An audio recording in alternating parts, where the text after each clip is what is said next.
হয়েছে, কিন্তু সেই মিটিংটা ডাকা হয়েছিল 11টায়, যখন যখন পর্যন্ত শেখ হাসিনা পালিয়ে যায়নি, বা পালিয়ে যাওয়ার সম্ভাবনা বা পালিয়ে যাওয়ার পেছনের যেই কার্যকলাপ বা আমাদের অভ্যুত্থান, আমাদের লং মার্চ গণভবন অভিমুখে, সেটা চলমান অবস্থায় ছিল। যে কোনো কিছু হতে পারতো, আমাদেরকে গুলি করে সেদিন এই লং মার্চকে ব্যর্থ করে ফেলা হতে পারতো। সেক্ষেত্রে চিত্রটা আসলে কি হতো, এই প্রশ্নটা আমি রাখতে চাই, কারণ আমার জায়গা থেকে এখন মতামত দেওয়াটা বোধহয় শোভনীয় হবে না বা অনেকে পছন্দ করবে না।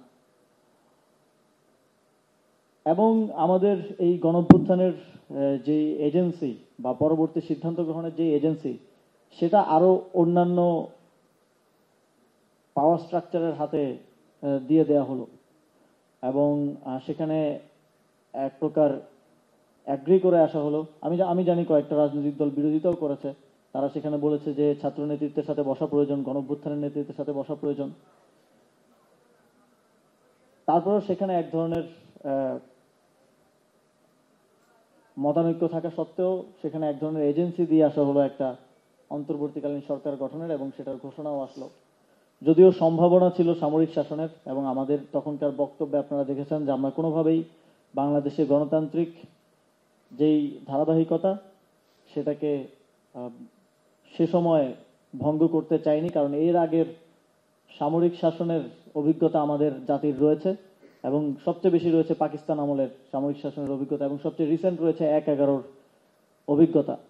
যখন আমার ডক্টর মোহাম্মদ ইউনূস স্যারের সাথে কথা হয়, তার নামটা যখন আমরা ঘোষণা করি, এর আগে নাহিদ ভাই এবং আমার একটা কনফারেন্সে কথা হচ্ছিল, তখন তিনিও আমাদেরকে খুব স্পষ্টভাবে এটা বলেছেন যে আমি যদি আসি তাহলে একটাই শর্তে আসতে পারি, সেটা হচ্ছে অথরিটি নিয়ে যেন আমরা কাজ করতে পারি। আমাদেরকে যেন পেছন থেকে, ওনার ইঙ্গিতটা 1/11 সরকারের প্রতি ছিল। সরাসরি সেই 1/11 মতো কর্তৃত্ব প্রতিষ্ঠা করতে না পারলেও নানাভাবে চাপ প্রয়োগ করে এবং বিভিন্ন রাজনৈতিক অরাজনৈতিক শক্তির সাথে এক ধরনের বোঝাপড়ার মাধ্যমে এই সরকারকে একটা অথরিটেরিয়ান বা ওই ধরনের কর্তৃত্ব দেওয়ার সরকার হিসেবে গড়ে উঠতে বাধা দেওয়া হয়েছে।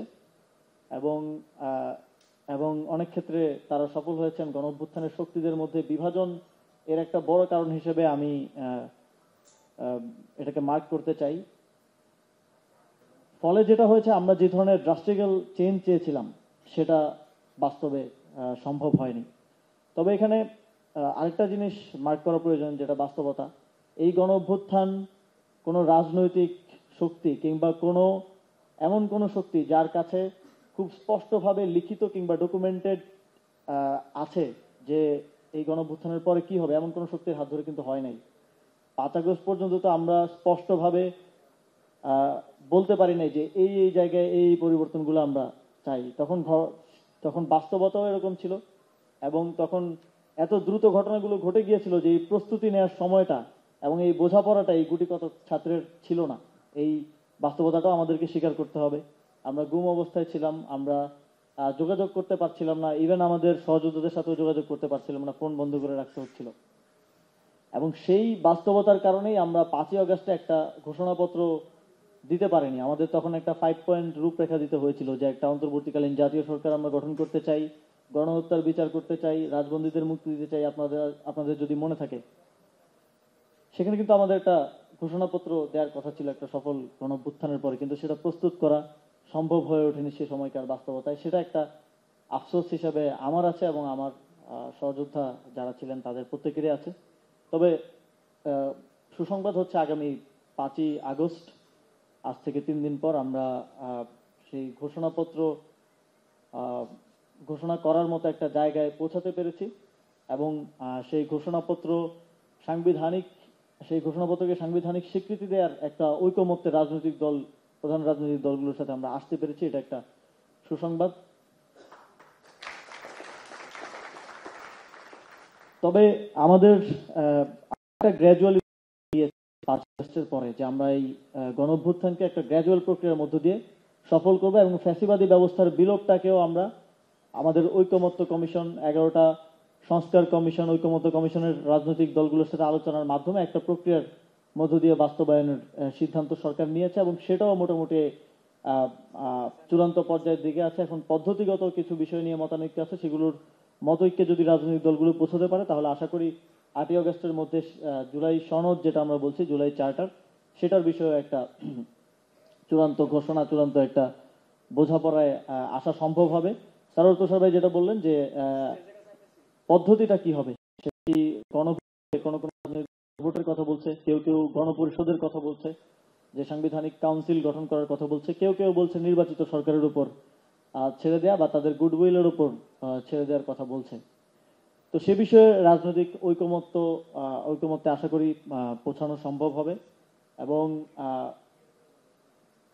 যতই আমরা ঐক্যমত্যে পৌঁছাই, যতই আমরা পেপার ওয়ার্ক করি, দিন শেষে একটা বিষয় খুব স্পষ্ট এবং একটা বিষয়ে খুব লেভারেজ থেকে যায়, সেটা হচ্ছে ক্ষমতায় যে থাকে তার গুডউইল, তার যদি গুডউইল না থাকে, সে যে কোনোভাবে আমাদের দেশে না এবং পৃথিবীর থার্ড ওয়ার্ল্ড কান্ট্রিগুলোর মধ্যে গঠনতন্ত্র হয়েছে, সংবিধান হয়েছে, কিন্তু তারপরে ক্ষমতায় যারা যায় তাদের গুডউইলের কারণে সেটা কন্টিনিউয়েশন কিন্তু সেভাবে সম্ভব হয়নি, যেটা সারোয়ার তুষার ভাই তিনি আরো বিস্তারিত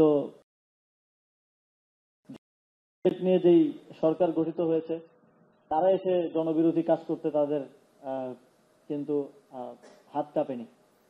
তো সেই জায়গা থেকে আমি মনে করি যে আমাদের জুলাই গণঅভ্যুত্থান সবচেয়ে বড় যেই পরিবর্তনটা বাংলাদেশে সোসাইটির মধ্যে করেছে, সেটা হচ্ছে মানুষের মধ্যে রাজনৈতিক সচেতনতা, মানুষের মধ্যে স্পিক আউট করার, মানে কথা বলার যেই সংস্কৃতি, সেটা তৈরি করেছে আমাদের, বিশেষ করে যে আমাদের তরুণ প্রজন্ম, যারা বাংলাদেশের ভবিষ্যৎ এবং বর্তমান অবশ্যই, তাদের মধ্যে এই সচেতনতা তৈরি করেছে, যার ফলে আমরা যে কোনো রাজনৈতিক দল বা যেই ক্ষমতায় আসুক, তার গুডউইল থাক বা না থাক, তাকে প্রভাবিত করার মতো একটা জনগোষ্ঠী, একটা রাজনৈতিকভাবে সচেতন জনগোষ্ঠী বাংলাদেশে তৈরি হয়েছে। এবং এটাকে সামনের দিনে দায়িত্ব।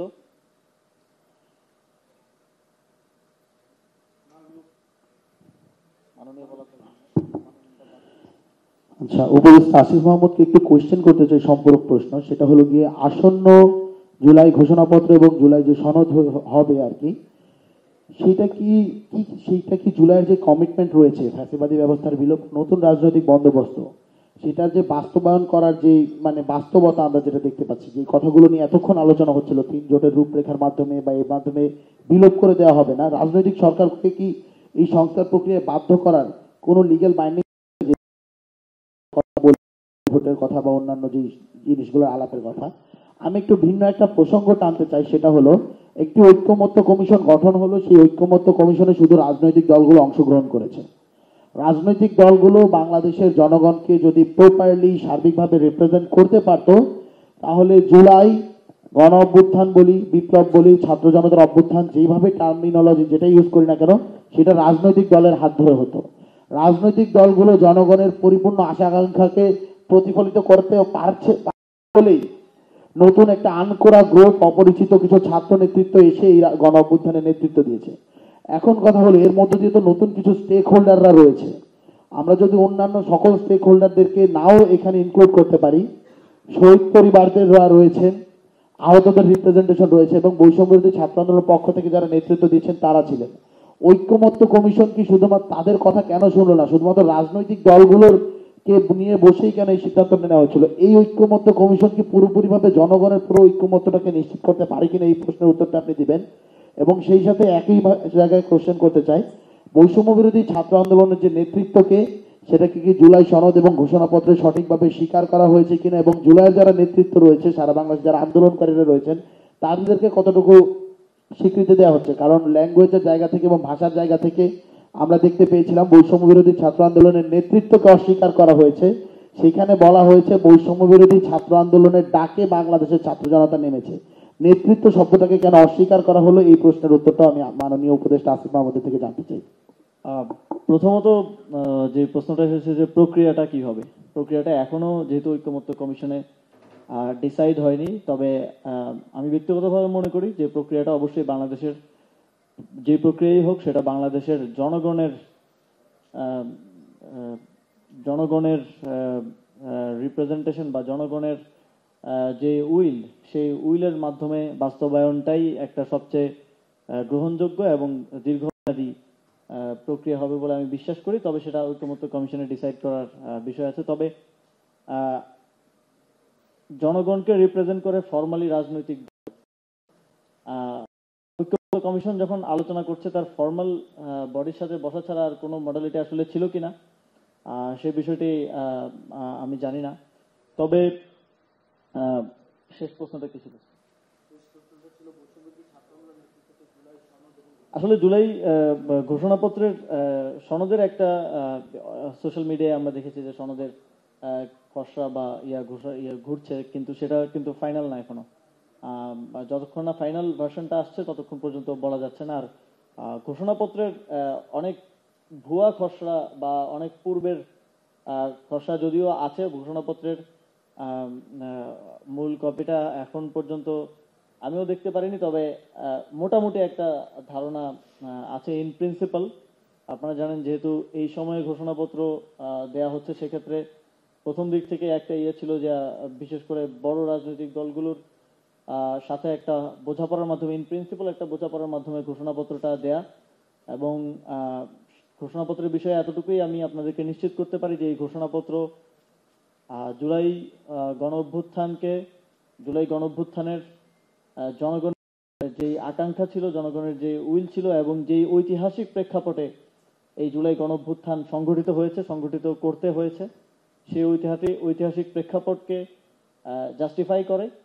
এবং এই ঘোষণাপত্র শুধু একটা পলিটিক্যাল ডকুমেন্ট না, এটার যথাযথ সাংবিধানিক স্বীকৃতি দেয়া হবে। ধন্যবাদ আসিফ মাহমুদ সজীব ভুঁইয়াকে। এই মুহূর্তে আমরা দর্শক সারি থেকে 3টা প্রশ্ন নেব এবং 3টি প্রশ্নের মধ্য দিয়ে আমাদের যে আজকের এই সেশনটা আসলে শেষ করব। আমরা মাইক নিয়ে আমাদের একজন ভলান্টিয়ারকে বলবো যে আপনারা এই দিকের ভিতর দিয়ে যান। ফারিয়া প্লিজ।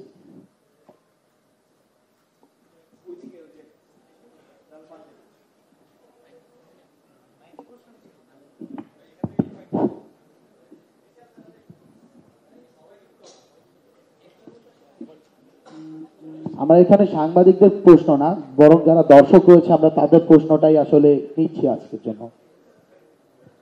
হ্যালো,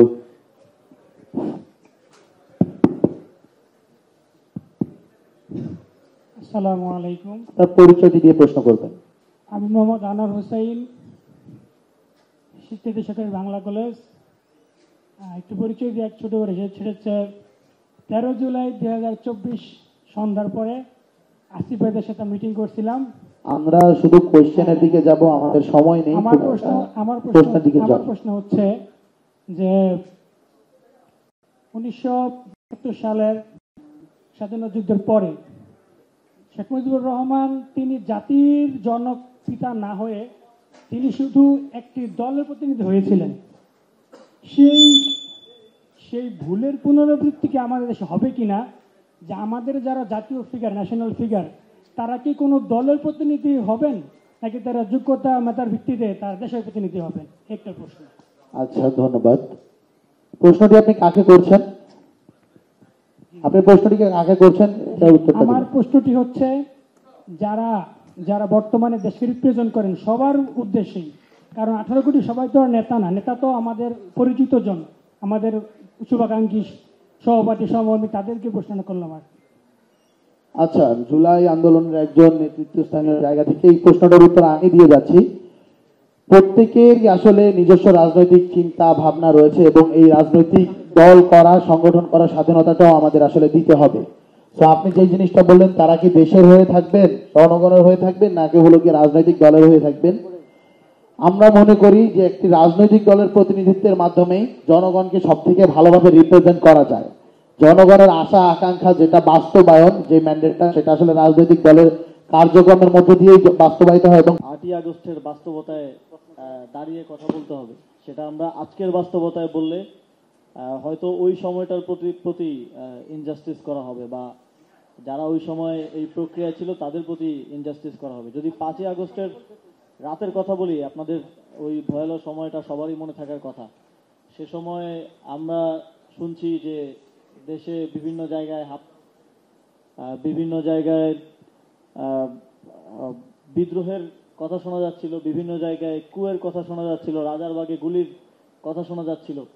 দেশের এরকম একটা ক্রান্তি লগ্নে, এরকম একটা সিচুয়েশনে একটা দেশ সরকারবিহীনভাবে থাকতে পারে না। সেই সময়টাতে সবচেয়ে গুরুত্বপূর্ণ ছিল খুব দ্রুত সময়ের মধ্যে একটা সরকার গঠন করা। আপনারা যদি দেখেন সরকার গঠন প্রক্রিয়াটাও যে একেবারে খুব সংগঠিতভাবে বা খুব পরিকল্পিত উপায়ে হয়েছে তা না।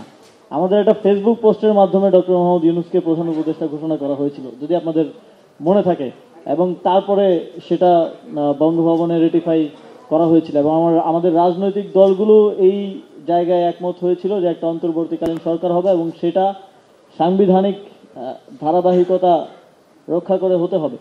এই সকল বাস্তবতা বিবেচনায় সেই সময়ের বাস্তবতায় যদি আমরা চিন্তা করি, তখন এটা ছাড়া আমাদের আসলে উপায় ছিল না। এবং আমরা যদি সরকারবিহীন এই দেশকে রাখতাম, আপনারা তখন এমনও খবর আমরা শুনেছি যে বিভিন্ন জায়গায় সীমান্তবর্তী এলাকায় সৈন্য সমাবেশও ঘটছে, বা এরকম গুজব কিংবা বাস্তব অনেক কিছুই হাজির ছিল। তো সেই বাস্তবতায় বাংলাদেশ যেন আরও খারাপ পরিস্থিতি কিংবা গৃহযুদ্ধের দিকে না যায়, সেটা নিশ্চিত করার জন্য এবং দেশের সার্বিক কার্যক্রম, আপনারা জানেন যে কোনো পুলিশ ছিল না, আমাদেরকে রাস্তার ট্রাফিক পর্যন্ত নিয়ন্ত্রণ করতে হয়েছে। ঢাকা শহরের মতো জায়গায় বিভিন্ন জায়গায় ডাকাতি হচ্ছিল। তখন দেশকে একটা আরও অন্ধকারে নিমজ্জিত হওয়া থেকে রক্ষা করার জন্য খুব দ্রুত সময়ের মধ্যে অন্তর্বর্তীকালীন সরকার গঠন করতে হয়েছে এবং সেক্ষেত্রে যে স্টেক হোল্ডাররা আছেন, গণঅভ্যুত্থানের নেতৃত্ব, বিভিন্ন রাজনৈতিক দলের নেতৃত্ব, সিভিল সোসাইটি, সবার সাথে কথা বলে সরকার গঠন করতে হয়েছে। তখন আমাদের একটা ইচ্ছার জায়গা ছিল যে আমরা একটা অন্তর্বর্তীকালীন জাতীয় সরকার গঠন করব, যেটা আরও শক্তিশালী এবং আরও অন্তর্ভুক্তিমূলক হবে। কিন্তু দুঃখজনকভাবে আমাদের প্রধান রাজনৈতিক দলগুলোর অনিচ্ছা এবং তারা ডিনাই করার কারণে সেই প্রক্রিয়াটা আমরা বাস্তবায়ন করতে পারিনি, যে কারণে রাজনৈতিক অংশগ্রহণটা এই সরকারে ছিল না। এই সরকারটা সিভিল সোসাইটি, স্টুডেন্ট এবং সমাজের অন্যান্য স্টেক হোল্ডারদেরকে নিয়ে গঠন করতে হয়েছিল। ধন্যবাদ।